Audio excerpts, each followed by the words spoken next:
Hey there guys, it's Skipper Meaghan. If you are returning to my channel, then welcome back, and if you are new, welcome aboard. So this week, I'm going to move on past wedding month, but if you do still have any questions about Disney weddings, make sure you are leaving those comments down below and I'll get back to you on those. But this week I am going to be going back to talking about some of the interesting guest behaviors that you encounter as a cast member, and actually sometimes as a guest as well.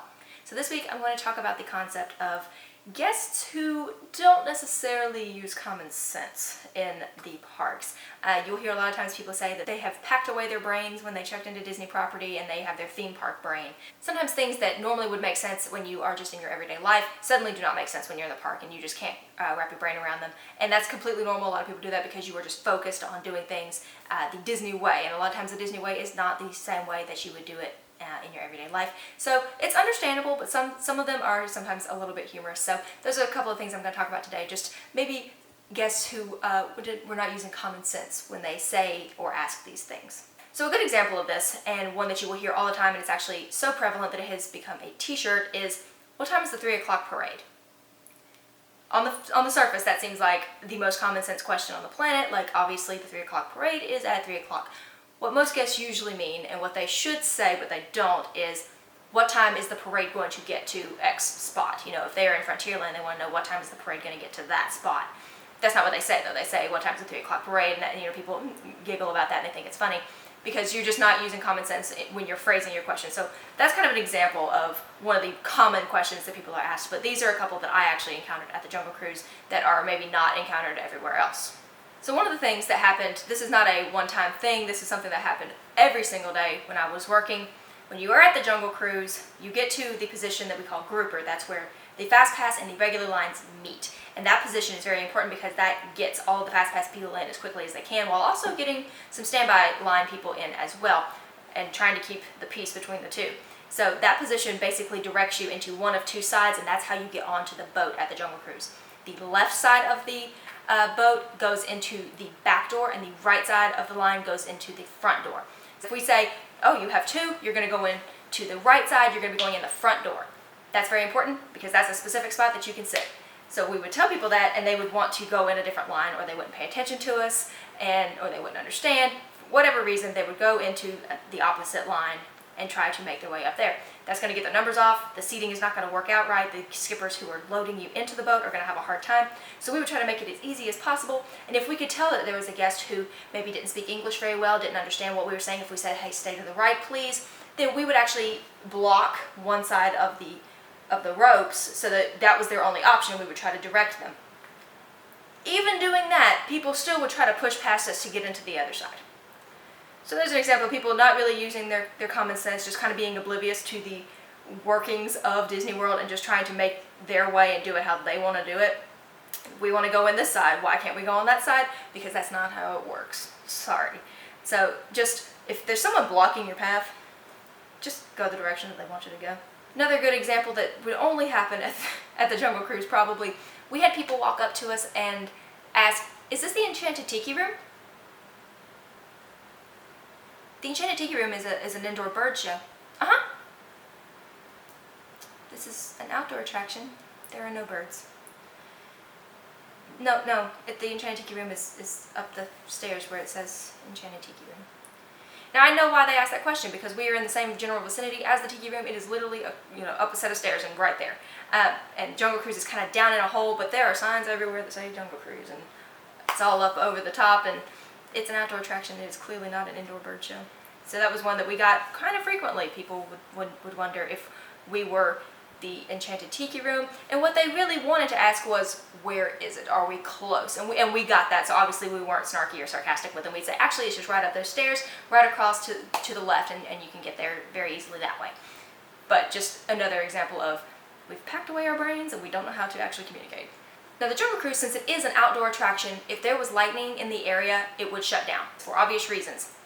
It's a boat, a metal boat in the water. If there's lightning in the area, well, that's dangerous. So we would have the Jungle Cruise shut down if there was lightning within a certain radius. We would get the call to close it down. No more boats going out.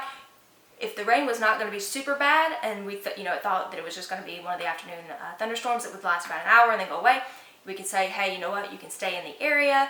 As soon as the lightning clears, then we'll start sending boats back out. But if you want to go ahead and go out and do something else, that's fine. You can stay in the line, but we're not sending anything else out right now. And people would get very frustrated if we told them that, you know, oh, you've been standing in line for 45 minutes, and I understand that, but we're not sending any more boats out. But we're right here. I know, but we can't send any more boats. But why? Well, it's raining and there's lightning. Yeah, but if we want to get wet, well, like, what's the problem? We can't send a boat out in lightning because if you get electrocuted, that's kind of our fault.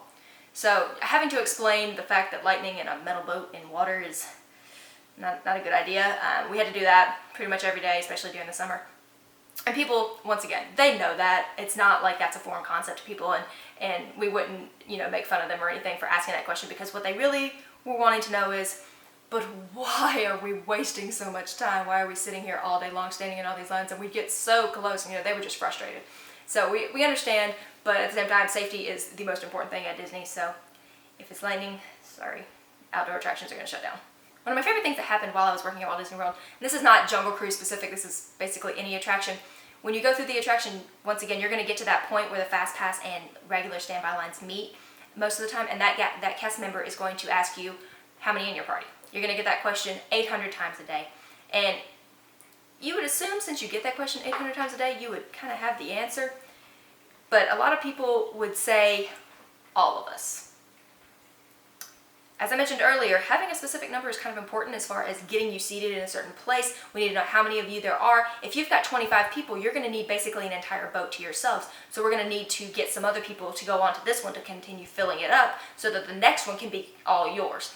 Things like that. So if you just walk up to us and say, all of us, we have no idea where your party ends, where the next one begins. It could just be you. It could be you and a spouse and a little kid. We have no way of knowing.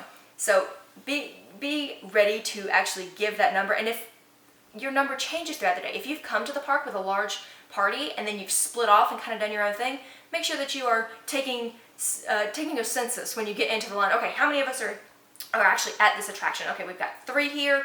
Good. So we know how many to tell when we get to that position where they ask us, because you're probably in basically every ride going to be asked that question, because cast members are constantly pushing people through, trying to get you to that right seat, because we want the lines to go as quickly as possible, because we know it is super frustrating to be standing in those lines.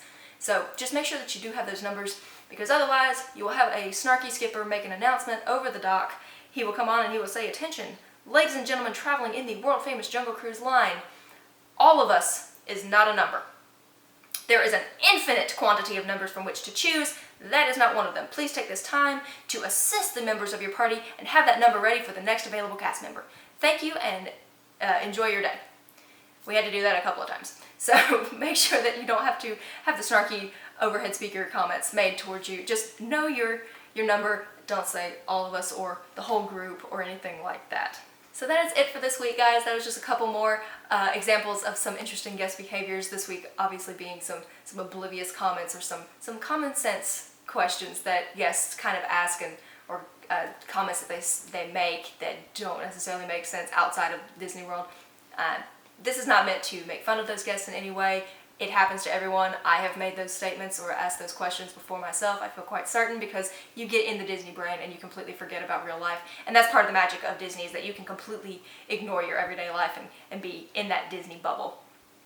So if you have any questions, if you have any suggestions for future videos, let me know those down below, and I will see you guys in my next video. Bye, y'all.